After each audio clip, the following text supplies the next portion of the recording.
जी देखें, साबिक वज़ीर-ए-आज़म मियां मोहम्मद नवाज शरीफ की आज इस्लामाबाद हाई कोर्ट में हिफाजती ज़मानत दायर किए जाने का इम्कान है। और आज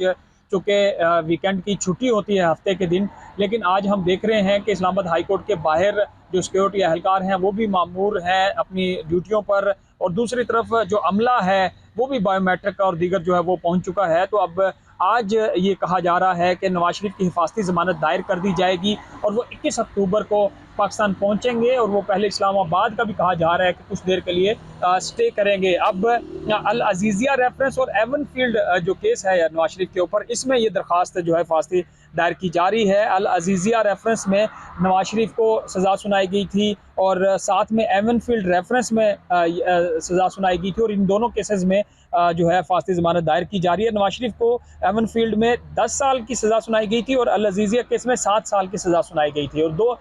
ये जून 2021 में इस्लामाबाद हाई कोर्ट ने अदम पेशी पर नवाज शरीफ की तमाम अपीलें खारिज कर दी थी और नवाज शरीफ को इश्तिहारी करार दिया था। उसके बाद इस्लामाबाद हाई कोर्ट के फैसले की रोशनी में अब आज ये हिफाजती ज़मानत दायर की जा रही है। और साथ में हाई कोर्ट ने अपने फैसले में ये भी कहा था कि वापस आने पर तमाम जो दरख्वास्तें हैं वो बहाल कर दी जाएंगी नवाज शरीफ की। और हिफाजती ज़मानत मंजूर करने के पेश नज़र अब देखना ये है कि ये जो सज़ा की जा रही है, तो क्या जो इस्लामाबाद हाई कोर्ट ने कहा था कि दरख्वास्तें उनकी बहाल हो जाएंगी, तो दोबारा उनको हिफाजती ज़मानत मिल जाएगी, क्योंकि जो माहिर कानून है वो ये समझते हैं कि नवाज शरीफ की सज़ाएँ माफ़ तो नहीं हो सकती, चूँकि उनको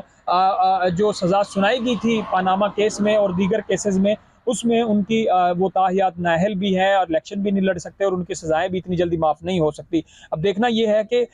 जो तोशा खाना केस में इस्लामाबाद हाई कोर्ट के एहतसाब अदालत ने भी नवाज शरीफ को इश्तिहारी करार दे रखा है, उसमें या बाकी केसेस जो लाहौर हाई कोर्ट में, चूँकि मियां मोहम्मद शहबाज शरीफ हैं जो भाई हैं नवाज शरीफ के, उन्होंने एक बयान हल्फी दिया था कि 4 हफ्तों में नवाज शरीफ इलाज करा के वापस आ जाएंगे, तो वो 4 साल बाद वापस आ रहे हैं। तो क्या इस्लामाबाद हाई कोर्ट भी, जहां उनकी दरख्वास्त दायर की जा रही है, उसके बाद लाहौर हाई कोर्ट भी कोई एक्शन लेगी? क्योंकि उनके साथ जो अदालत की हुक्म अदुली हुई थी, और अदालती हुक्म के बावजूद ही कहा जा रहा है जो निगरान हुकूमत है वो ये समझती है कि अगर अदालतें कहेंगी कि नवाज शरीफ को गिरफ्तार करना है तो फिर अदालतों के हुक्म पर अमल दरामद किया जाएगा। अब देखना यह है कि अगर नवाज शरीफ को हिफाजती ज़मानत मिल जाती है